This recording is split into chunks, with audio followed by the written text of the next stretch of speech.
Hello students, आज nationalism India chapter के अंदर आज हम देखेंगे classes participated in civil disobedience. Last video में हमने देखा था जब महात्मा गांधी ने किस प्रकार सिविल डिसोबीडियंस मूवमेंट स्टार्ट किया और किस प्रकार उसको बाद में वापस भी ले लिया।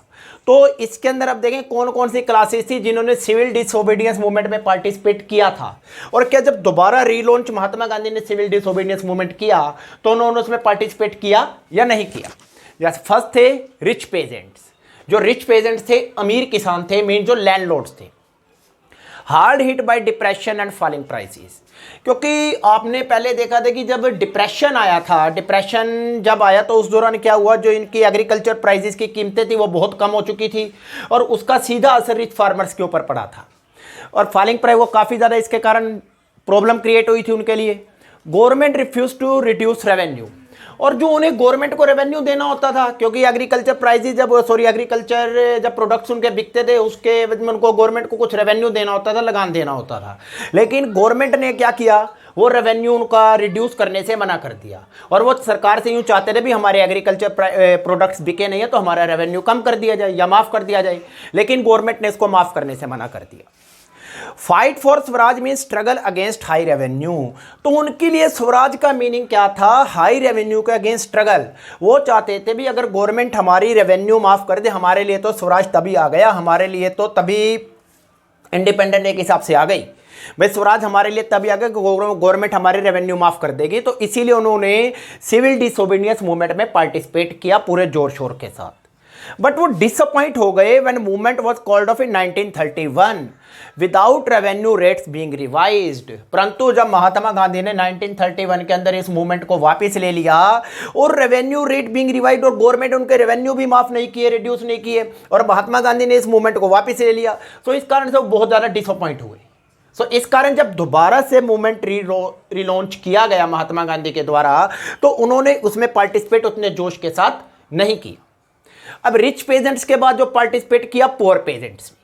पुअर पेजेंट ने सिविल डिसोबीडियंस मूवमेंट में क्यों पार्टिसिपेट किया, अनेबल टू पे रेंट।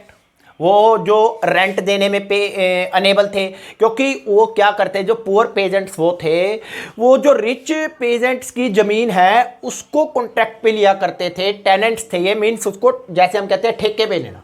ये ज़मीन उनकी ठेके पे लिया करते थे, कॉन्ट्रैक्ट पे लिया करते, तो इसके बदले में रिच पेजेंट्स को वो पेमेंट दे देते थे। अब वो रेंट पे करने में अनेबल हो गए थे।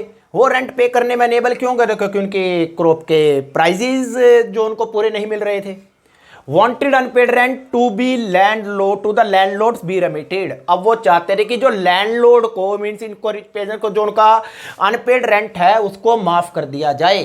भाई जो रिच पेजेंट्स है उनका रेंट माफ कर दे। Congress was unwilling to support no rent campaign. परंतु एक चीज यहां पे देखने वाली है, जो कांग्रेस है, इस नो रेंट कैंपेन जो था पुअर फार्मर्स का भी हम रेंट नहीं देंगे, कांग्रेस इसको सपोर्ट करने में उतनी विलिंग नहीं थी। It means Congress poor pageants की डिमांड को मानने में, डिमांड को इनका साथ देने के लिए इतनी विलिंग नहीं थी। कांग्रेस मेनली रिच पेजेंट्स के साथ ज़्यादा विलिंग थी रहने में, क्योंकि जो अगर नो रेंट कैंपेन को कांग्रेस अगर सपोर्ट करती तो इसका मतलब क्या होता, भी रिच पेजेंट्स को ये रेंट नहीं देते, और जो रिच पेजेंट्स थे वो कांग्रेस को, वही बात है, मीन्स डोनेशन वगैरह दिया करते थे, और इस कारण से कांग्रेस इनके अनविलिंग थी इनको नो रेंट कैंपेन को सपोर्ट करने के अंदर। और दूसरी बात ये भी थी, जो पुअर पेजेंट्स थे ये थोड़े हिंसक एक्टिविटी, वायलेंस एक्टिविटीज में ज़्यादा पार्टिसिपेट किया करते थे, तो इस कारण कांग्रेस उनको सपोर्ट करने में थोड़ा डर रही थी। थर्ड थी बिजनेस क्लास। जो बड़े बड़े बिजनेसमैन थे, जैसे जीडी बिरला और टाटा जैसे जो बिजनेसमैन थे, तो उन्होंने भी सिविल डिसोबीडियंस में पार्टिसिपेट किया। उन्होंने क्यों पार्टिसिपेट किया, made huge profit in first world war. First world war के में इस बिजनेस कम्युनिटी ने, मेनली इंडिया के बिजनेस कम्युनिटी ने काफ़ी प्रॉफिट कमाया। अब काफ़ी प्रॉफिट इन्होंने ऐसे कमाया कि फर्स्ट वर्ल्ड वॉर में जो इंग्लैंड की इंडस्ट्री थी, वो जो वॉर के प्रोडक्ट्स थी, आर्मी प्रोडक्ट्स थी, उन्होंने वो बनाने शुरू कर दिए थे, और जो कॉमन पीपल की चीज़ें थी वो इंडियन इंडस्ट्रीज ने बनानी शुरू कर दी थी। और इंडियन इंडस्ट्री ने बनानी शुरू कर दी तो इनकी डिमांड ज़्यादा बढ़ गई थी, और इन्होंने इस कारण फर्स्ट वर्ल्ड वॉर के अंदर ज़्यादा प्रॉफिट कमाया था। Colonial policy restricted business activity. लेकिन जो कॉलोनियल पॉलिसीज ब्रिटिश की पॉलिसीज थी, उन्होंने बिजनेस एक्टिविटी को रिस्ट्रिक्ट कर दिया था, क्योंकि उन्होंने क्या कर दिया था, वहाँ से ब्रिटिश क्या करते थे, इंग्लैंड से जो फैक्ट्रियों का तैयार माल यहाँ पे ला के बेचते थे, और जो बहुत सस्ता होता था। इस कारण से जो इंडियन पीपल थे, कॉमन पीपल थे, वो ब्रिटिश का माल ज़्यादा खरीदते थे और इंडियन इंडस्ट्रीज का माल कम खरीदते थे। तो ये wanted protection against import of foreign goods. अब ये यही चाहते थे, बिजनेस क्लास कम्युनिटी चाहती है कि जो फॉरेन गुड्स की इंपोर्ट है, आयात है, उस पर प्रतिबंध लगा दिया जाए, जिससे कि जो इंडियन पीपल हैं, इंडियन इंडस्ट्री में बना हुआ जो गुड्स हैं वही खरीदे, और इससे हमारी इंडस्ट्रीज फ्लोरिश हो जाएंगी। इन्होंने इन्होंने बनाया federation of Indian chamber of commerce and industries, जिसको कहा जाता है फिक्की। 1927 में इसको बनाया गया, और यही जो फिक्की इंडस्ट्री है, ये आज भी जो बिजनेस से रिलेटेड जो अपने सजेशंस है वो गवर्नमेंट को देती है। अब उन्होंने स्वराज को किस वे में देखा?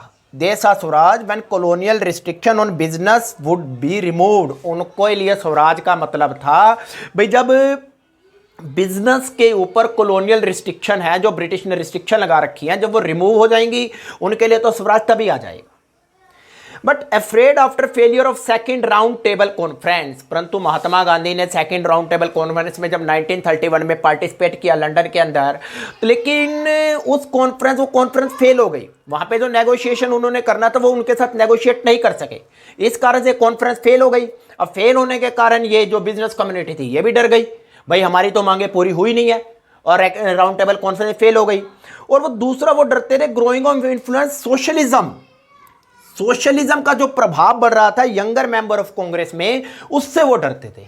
यहां आपको ये बताना चाहूंगा सोशलिज्म क्या होता है। सोशलिज्म जो रशियन रिवॉल्यूशन से निकल के वर्ल्ड आया था, उस समय वर्ल्ड निकल के आया था। सोशलिज्म मीन्स समाजवाद, जब उत्पादन और वितरण मीन्स प्रोडक्शन के साधनों पर पूरे समाज का अधिकार होता है, एक व्यक्ति के बजाय।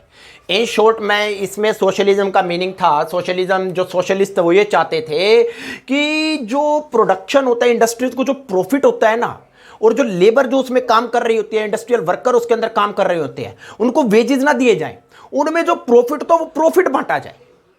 अब उनके अंदर जो प्रॉफिट बांटा जाएगा, अगर सोशलिज्म इसके अंदर इंप्लीमेंट हो जाता है इंडिया के अंदर, तो उसका डायरेक्ट नुकसान बिजनेस कम्युनिटी को था, क्योंकि बिजनेस कम्युनिटी तो उनको सैलरी देती थी, लेकिन सोशलिज्म में था भी आपने इनको प्रॉफिट देना है। अब बिजनेस कम्युनिटी इस बात के लिए खिलाफ थी, हमने इतने करोड़ों रुपए लगा के जो इंडस्ट्री बनाई है, अब उसका प्रॉफिट हम इनको कैसे देते, इस कारण वो इसके खिलाफ थे। और इस कारण जब सोशलिज्म यंगर में कांग्रेस के जो यंगर मेंबर थे, जवाहरलाल नेहरू जैसे जो मेंबर थे, उनके अंदर जब इन्फ्लुएंस बढ़ा सोशलिज्म का, तो वो इस कारण दोबारा से उन्होंने सिविल डिसोबीडियंस मूवमेंट में पार्टिसिपेट नहीं किया। और कौन कौन सी कम्युनिटी आप देखते हैं कि इन्होंने इसके अंदर पार्टिसिपेट किया पार्टिसिपेट किया, वो कौन कौन सी कम्युनिटी हैं अब देखते हैं। उसके बाद जो सिविल डिसोबीडियंस मूवमेंट में पार्टिसिपेट किया, they were industrial working class. Industrial working class जो इंडस्ट्रियल लेबर थी, उन्होंने पार्टिसिपेट किया, but they did not participate in large number. उन्होंने बड़ी संख्या में इसमें पार्टिसिपेट नहीं किया। As industrialist came closer to government, क्योंकि जो इंडस्ट्रियलिस्ट थे वो गवर्नमेंट के ज़्यादा क्लोजर थे। गवर्नमेंट के क्लोजर होने से मतलब ये है, कांग्रेस के और उसके क्लोजर वो थे क्योंकि पॉलिसीज उनके साथ मिलके बनाते थे और इनका उसके तरफ रुझान ज़्यादा था। But some workers participated in the movement, परंतु कुछ लोगों ने इसमें पार्टिसिपेट किया। जो कांग्रेस के क्लोजर इसीलिए ये थे भाई, जो क्योंकि ये उसको पैसा वगैरह ज़्यादा देते थे, चंदा देते थे, सो इसीलिए Congress was reluctant to include worker demand. इसीलिए जो कांग्रेस थी वो वर्कर की डिमांड को पूरा करने से डरती थी, as it felt that it would alienate industrialist, क्योंकि उनको यूँ लगता था इससे क्योंकि अगर वर्कर की डिमांड को पूरा करेंगे तो इससे जो इंडस्ट्रियलिस्ट है वो दूर हो जाएंगे कांग्रेस से, क्योंकि इंडस्ट्रीज की जो डिमांड थी इंडस्ट्रियल वर्कर की जो डिमांड थी वो मेनली जो उद्योगपति थे, इंडस्ट्रियलिस्ट थे, उनके अगेंस्ट थी। अब उनके अगेंस्ट जाती, अब कांग्रेस इनकी डिमांड को पूरा करती तो इंडस्ट्रियलिस्ट कांग्रेस से दूर हो जाते। अब कांग्रेस से दूर हो जाते तो कांग्रेस को पैसा कहां से मिलता, इस कारण से कांग्रेस ने इनकी डिमांड नहीं मानी। उसके बाद सिविल डिसोबीडियंस मूवमेंट में पार्टिसिपेट किया वुमेन ने। Large number of women participated, बड़ी संख्या में वुमेन ने पार्टिसिपेट किया सिविल डिसोबीडियंस मूवमेंट में। गांधी जी ने जब इनको बुलाया भाई आप भी सिविल डिसोबीडियंस मूवमेंट में आए, तो हर गांव और शहर से जो औरतें हैं वो सड़कों पे उतर गई। प्रोटेस्ट मार्च में उतरी, मैन्युफैक्चर्ड उन्होंने सोल्ट बनाए, picketed foreign clothes and liquor shops. Picketed means है फॉरेन क्लोथ लिक्वर शॉप, जो शराब की दुकानों को पिकेट किया। पिकेट से मतलब है कोई भी अगर शराब लेने जाता तो औरतें वहां पे बैठ जाती थी उस दुकान के आगे और उसको शराब लेने से या फॉरेन क्लोथ लेने से रोकती थी। तो बड़ी संख्या में इन्होंने पार्टिसिपेट किया, बट मेनली जो ये वुमेन थी ये हाई क्लास की वुमेन थी, वो रूरल एरिया से भी और अर्बन एरिया से भी। मिडिल या पुअर क्लास की वुमेन नहीं थी इनमें इतनी। But no change came in their position, परंतु उनकी पोजीशन में कोई ज़्यादा चेंज नहीं आया। मेंस इस मूवमेंट में पार्टिसिपेट करने के बाद इसका मतलब ये नहीं हुआ कि वुमेन को कांग्रेस के अंदर कोई बड़ा पद मिल गया हो या कोई उन्हें अलग से कोई उनके स्टेटस में परिवर्तन आया हो।